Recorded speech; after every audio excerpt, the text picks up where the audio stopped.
বন্ধুত্ব হয়েছে আমার অভাবের সঙ্গে। অজানা এক ভোরবেলায় নীরব সন্ধ্যার স্নিগ্ধ আলোয় সে এসেছিল নিঃশব্দ পায়ে, যেন কোনো হারিয়ে যাওয়া আত্মা ফিরে এসেছে বহুদিন পর। প্রথমে বসেছিল চৌকাঠে সন্তর্পণে, তারপর নিঃশব্দে ঢুকে পড়ল ঘরের ভেতর। আমি তখনও বুঝতে পারিনি সে আসেনি যেতে। এই পথিক শুধু ক্লান্ত, দুদিন আশ্রয় নিয়ে আবার ফিরে যাবে কোথাও। কিন্তু সে থাকলো, চোখে চোখ রেখে থাকলো। তারপর আবার পরিচয় হলো।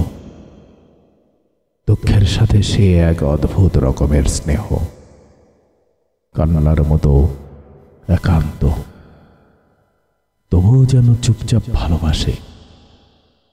সে এলো চলার পথে আমার ছায়া হয়ে, আর আমি একা যখন থাকি দুঃখ তখন পাশে এসে বসে।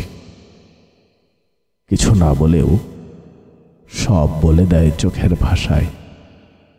আর কষ্ট, সে তো বুকের ভেতরেই বাস করে, একটা হালকা কুয়াশার মতো আলো নিয়ে, যা শুধু অনুভব করা যায়, ছোঁয়া যায় না তাকে।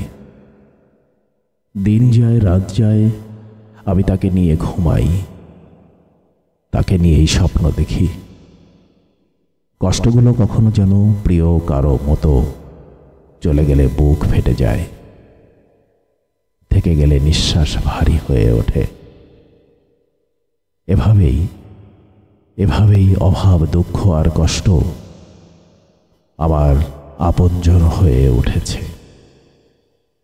তারা যায় না কখনো, আমিও হার মানিনি কোনোদিন। আর সুখ এসেছে, হয়তো হাত ছুঁয়ে চলে গেছে, কিন্তু পথ ভুলে আর কখনো ফিরে তাকায়নি। এরা সব হারিয়েও, সব ফুরিয়েও আমার বুকেই থেকেছে।